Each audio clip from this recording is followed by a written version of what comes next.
Yan, good morning guys.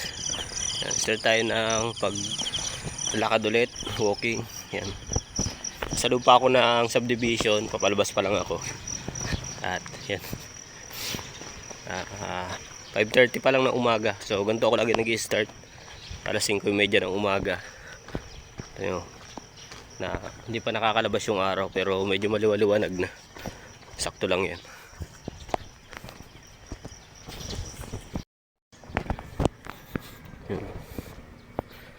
Medyo malayo pa yung sa may gate. So, maglabas natin. Doon ito sa dating area. Para sa ganun, ano. Medyo sanayin ko lang muna yung paa ko at saka yung ano ko para sa ganun. Saka ako ikot ng diversion.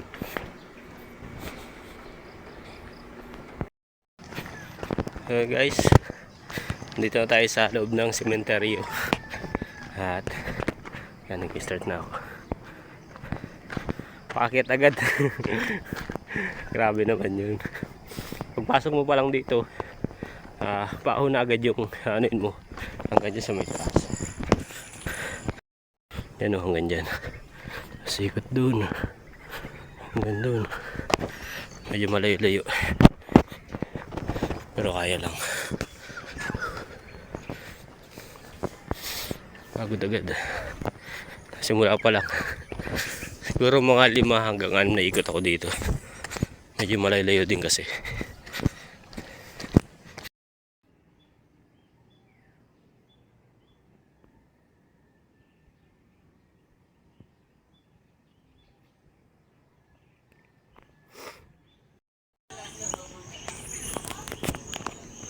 Pahinga muna dito. 6 na ikot na ako dito sa ano. Paikot dyan. Kaya papahinga muna ako. At yun yung view dito. Yan. Overlooking.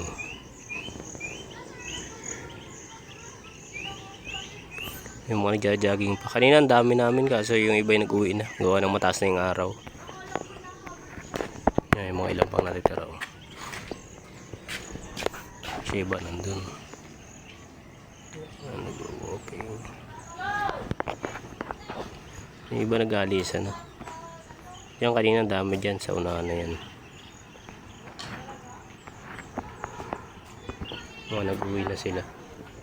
Napagod na yata. Ako'y naka-6 na ikot na. 6 o 7. Bali 1 oras kalahati na ako naglalakad. So kalahating oras pa. Pahinga lang akong kaunti.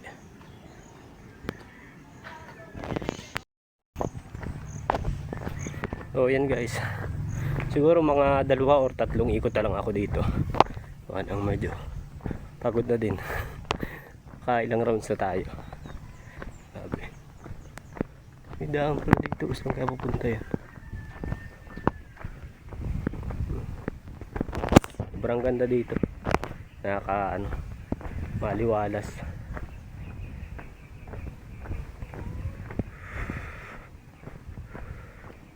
Wala yung pagod ko. Kasi kanina nagdiretso ako ng ano.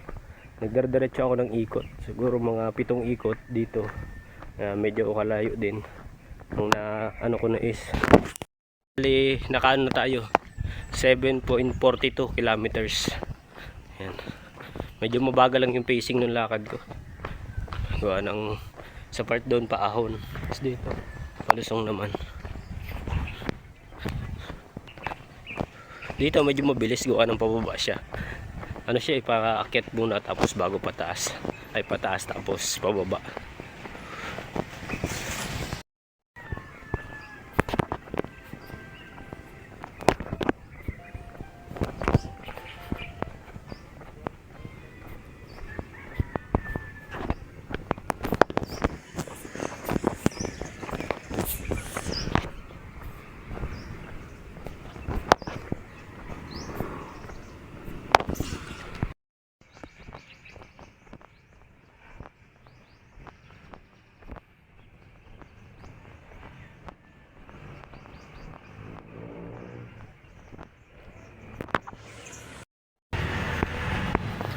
Sobrang sarap sa pakaramdam kasi yun, wala na yung sakit ng paa ko.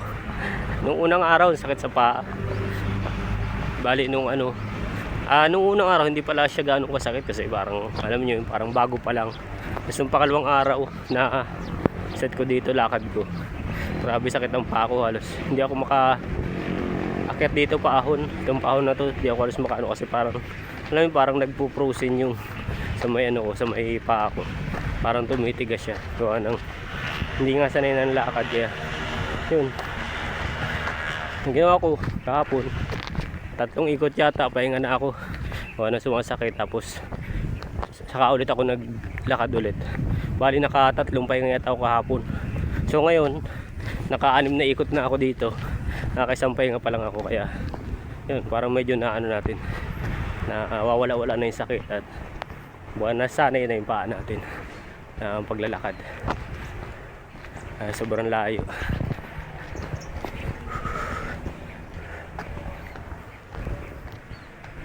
Layo-layo pa ito, guys.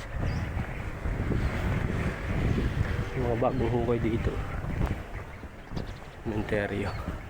Saka yung mga mangga dito, kakatuwa, ang daming bunga. Daming bunga ng mangga dito, guys.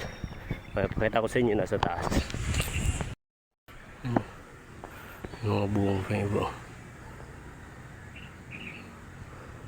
Tapos yun, nasa taas dun, ang dami din. So yan, guys, at naka 2 ikot na ako. Pahinga muna ako. Tinanggal ko muna yung sombrero kasi sobrang init, sobrang banas. Ganyan pa tayo naglalakad. Pero hindi talaga tayo pinapawisan, no? Tutian ng pawis. O ano, hindi man talaga ako pawisin, guys. Kaya yun yung pinakaano sa akin pagka ganitong nagwo-walking, jogging, hindi masyadong pinapawisan. Kaya hindi ko alam kung bakit. Siguro may sabi nga pag ganun daw may sakit daw, pero hindi ko alam.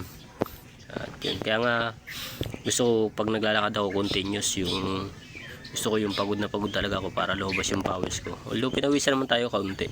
Yan dito, medyo basa dito. Tapos sa likod, yan, pahinga lang tayo kaunti. Tapos mamaya siguro na tayo mga 1 ikot pa. 2 ikot na tayo. Naka 2 ikot na tayo at kaya tayo pahinga lang muna ulit para ano, maka-ikot na tayo ulit maya, makabalik na tayo sa bahay.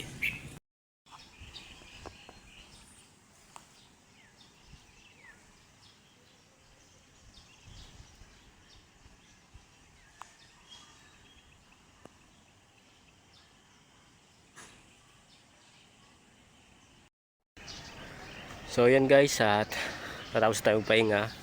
So nakaikot na rin tayo. Ngayon, pababa na tayo para makauwi. At doon na tayo magpahinga. So makaligo tayo at may mission pa tayo mamaya-maya. So yan, grabe sulit. Yung pang 3 days ko ngayon na pag-walking dito sa area na to, siguro mga 1 week. Pag nakapag-walking ako dito ng 1 week at medyo sanay na pa ako. Ano kasi umikot doon sa may diversion mula Kalia, tapos ikot ng diversion palabas ng Walter Mart ng Candelaria, tapos balik dito. So subukan ko kung kaya natin doon, pero tingin ko kaya naman. Medyo mahababang oras lang talagang lakaran yun, pero kaya naman siguro. At gusto ko rin masubukan, yun yung gusto kong matry. Kaya sabi ko dito, pero nung unang araw sabi ko doon sana ako, kaya lang is nagbago isip ko gawa ng syempre kailangan naman natin ng warm up din sa katawan para ganun, ready kahit ganun kalayo, ready yung katawan. Kaya sabi ko dito muna ako sa area na to, magpaikot-ikot, sanayin ko lang muna yung paa natin, yung binti natin. Pag sanay na, so saka tayo lalabas dun sa area na yun para medyo malayo-layo, may trail. So yun yung mga maganda. Saka bukod doon, maganda yung view, maganda yung nature doon. Kaya may enjoy mo yung paglalakad, sobrang nakaka-enjoy pagka ganong nature. Lalo ako, mahilig ako sa mga nature na yan. So kung hindi ka lang tayo nagkasakit noon, nung ano, kung hindi lang tayo nagkasakit hanggang ngayon, kaya siguro ang plano ko noon, mga content ko noon parang mga nature trip. Yun yung talagang gustong kong content, yung magmumotor ka, pupunta ka sa isang lugar na alam mo yun, maganda yung view, maganda yung ano, yun talaga yung trip ko na ano rin. At the same time, tumutulong din. So ganun yung ano natin, yung halimbawa kumikita yung YouTube natin sa ganun, pwede rin natin itulong, pwede tayo mag-charity pa unti-unti. So hindi naman ganun kalaki, pero at least kahit paano makakatulong tayo sa iba. So yun yung plano natin. Sa ngayon, pahinga lang kaunti pa bago bumaba. Medyo mainit na nga eh. So dito lang ako sa ilalim ng puno ng mangga, malaking puno ng mangga. So yan, maya maya pauwi na rin tayo. At siguro kaya ano kami ngayon, kila Ate Ninya kami ngayon. At bukas kasi na yung ano niya, yung hearing ni Ate Ninya. So kailangan namin bumisita doon ngayon at para maano rin siya, kumbaga maturuan kung ano yung mga dapat gawin doon.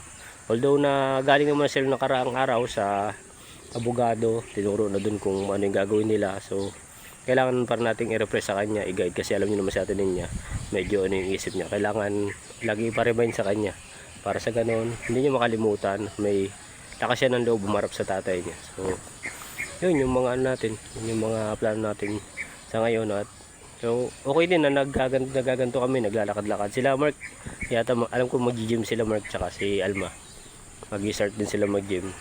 So ako bawal naman ako mag-gym, kaya ito lang yung ginagawa ko. Pero kung pwede naman ako mag-gym, pwede ako sumama sa kanila. Yun, tama rin ito kasi anti-stress din kasi. Yun nga, sobrang nakaka-stress din yung mga nagiging lakad namin noong mga nakaraang araw. Alam niyo naman, mga beneficiary, puro problema sa ngayon ng mga beneficiary. Halos lahat may mga problema, kaya kailangan ayusin bago magano, bago man lang umali papunta sa Isabela. Kasi alam niyo naman na may plano kami bumalik sa Isabela. Kasi hindi pa kami natapos na gawain doon nakaraan. May mga beneficiary pa kami hindi napuntahan kasi ang mga napuntahan namin doon puro mga bagong scout na nilapit sa amin ni Tatay Billy, yung tatay ni Alma. Kaya medyo hindi kami nakapunta sa mga dating beneficiary, kila Tatay Alejandro, dun sa ibang mga ano pa doon. So hindi namin napuntahan kung anong nagkaano din, parang naging busy din doon. At alam niyo naman, sobrang tagal na namin din nakauwi doon. So na-miss nung nila nanay ni Alma sa tatay yung mga apo niya, kaya doon muna namin pinukusan na mapagbanding silang pamilya. Tapos the same time nagbi-mission kami pa isa-isa kada isang araw. So wala lang ginagawa namin, kaya naging busy nung time na yun sa Isabela. So sa ngayon pagbalik namin doon, yun naman ang pinaka-target namin, mag-mission doon para mapunta yung mga dati beneficiary. Tapos magpapatanim yata sila Marcos ngayon, gawa ng sabi umulan na sa Isabela. So hindi ko alam, yun lang tinantay namin, yung pag-ulan sa Isabela. Pag umulan na sa Isabela, pupunta na kami doon para mapagpatanim na sila Alma ng sugar cane yata ipapatanim nila. So pag napagpatanim na sila doon, umulan na, malambot na yung lupa, so pwede na magpatanim. Yun lang naman inaantay namin. Pag tumawag na si tatay at ganun na yung sitwasyon doon, umulan na, pwede nang magpatanim doon, pupunta na kami doon para maasikaso. At gusto nila Alma sila mag-asikaso doon sa lupa nila doon na mataniman. Tayo kasama man tayo lagi. Siguro kami na lang muna, yung mga bata is may pasok na, hindi na sila makakasama. Kaya kami na lang muna ulit ng mga nila Alma, ni Marcos, saka si Cairo yata. Yun, alam ko kami lang yung magkakasama. Pero yun, abang-abang na lang tayo. Sana panoorin niyo yung mga beneficiary natin sa sa Isabela at yung mga bago pang naming scout, kasi may mga naka-ready kaming scout, may mga konta kami. Hindi pa lang namin masikaso kasi sobrang busy nga ngayon. Alam niyo naman, sunod-sunod yung naging problema namin nakaraan doon sa pinapagawa nila Marcos, kay Kuya Mark, doon kila Ate Ninya, kay Ninyo si Ninyo na pasaway. Kaya ayun, sunod-sunod naging problema namin, kaya medyo din yung oras namin, medyo din kinulang din sa oras. So unti-unti naman namin inaayos, unti-unti naman namin siya, kahit pa paano nasusolusyonan naman pa unti-unti. Nga lang talagang stress si Marcos, stress na rin yun, kaya yun, medyo nagaganto, nakalabas-labas kami at nilibang namin yung sarili namin, kasi alam niyo yun, ganun talaga siguro pag nagcha-charity ka, yung stress nung tinutulungan mo is na kukuha mo na rin. Sabi ni Marcos hindi lang naman yung stress namin sa sarili namin ng namin, pati yung sa tinutulungan, dami na rin kami. Kaya yun, ganun ang nangyayari. Medyo talaga mahirap, pero kaya lang, tuloy lang. At yun naman talaga yung mission natin di sa lupa, yung tulungan yung mga beneficiary, at yung iba pa na darating na ibang mga beneficiary. Kaya nga sabi namin, dami namin bagong scout na contact, hindi namin napuntahan gawa ng busy pa. So pag nasettle na siguro itong mga problema na to, ang medyo lang naman is yung para kay Kuya Mark, tapos kay Ate Ninya. Pagda siguro nung hearing ni Ate Ninya, medyo makakawalis-less tayo ng ano ng pagka-busy. So pagkatapos ng hearing, marami pa kami plano kaya niya, hindi lang yun. So sa ngayon ang alam ko, nahulog pa yung mangga. Sa ngayon alam ko inumpisa na yung ano doon, yung sa patubig ni Ninya. Hindi pa namin bibisita, siguro mamaya, baka bibisita kami mamaya kasi ano na ngayon, linggo. Siguro punta namin mamaya kasi bukas yung hearing niya, Lunes, kailangan na puntahan siya. Kaya siguro pagtapos dito, diretso kami doon kaya Ninya. Kaya tinin niya na muna mapanood nyo. At sa ibang beneficiary, pupunta tayo doon minsan. Yun. Sobrang init. Mainit na guys. Ano na kasi, alas 8 na. Alas 8 na ng umaga. Bali, 5:30 pa tayo nag-start. Ngayon, alas 8 na. So, ilang oras na? 5, 6, 7. 2 oras kalahati na tayo halos. Pabalik na rin tayo para makapag-asikaso. Ano pa ba? Yun nga pala, salamat dun sa sponsor, sa anonymous sponsor na nagbigay sa atin ng konting blessing. Maraming salamat po sa inyo, ma'am. Malaking tulong po yun para dun sa plano kong jetmatic dun sa bahay. Kasi hindi ko sa akin kasi hindi ko pa masikaso siya gawa ng, alam nyo naman, may pinag-aaral tayo na college, medyo mabigat-bigat, lalo ngayon magpo-4th year na, enrollment na naman. So nag-iipon ako ngayon para sa tuition naman, so enrollment na naman, kaya yun, medyo mabigat-bigat na. 4th year, last year naman, isang taon na lang, 4th year na siya ngayon pasukan, kaya yun, siguro makakaluwag-luwag na tayo. Yun nga, nakaraan medyo ano siya, maraming project, maraming ano, kasi dalawa kami magkatulong ng kapatid kong babae. So sa munisipyo siya nagtatrabaho. Alalay nila kami parehas. Kung bigay, hati kami. Siya sa boarding house, ako naman sa allowance niya. Every lang ako nagbibigay every second week. So halos 15 katapusan ako nagbibigay ng allowance sa kapatid ko. Tapos yung kapatid ko naman na tumutulong is naman siya. Ang ginagawa naman niya is boarding house naman siya. Tapos pag may ibang bayaran na medyo mabigat-bigat, yun, nagtutulong kami. So ganoon naman yung naging namin. Saka siguro pag may mga project, doon na rin siya kumukontak kasi yung kapatid ko nahihiya sa akin ng magano eh. So, sabi ko naman sa kanya, huwag siya mahihiya kasi obligasyon ko naman yun na na ako yung panganay na walang asawa. So obligasyon ko naman na tulungan siya makapagtapos kasi ako naman sabi ko nga, ako hindi nakapagtapos, kaya gusto ko sa mga kapatid ko makapagtapos naman.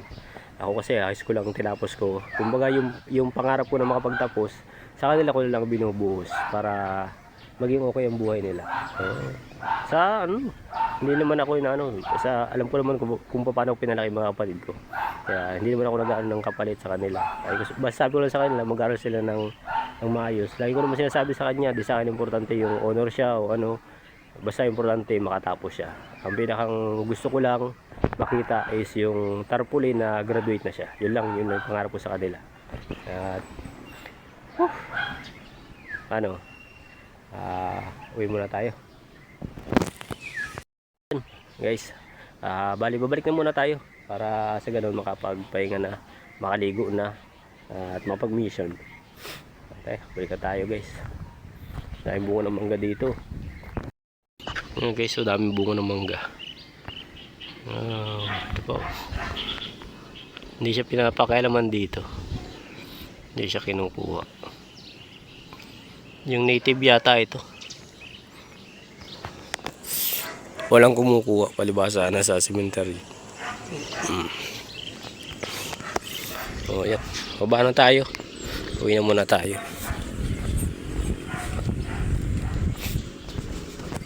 So yan guys, at dito tayo sa bahay ngayon. So sobrang pagod. At nakailang ikutin tayo, nakahalos 10. So may track record naman tayo.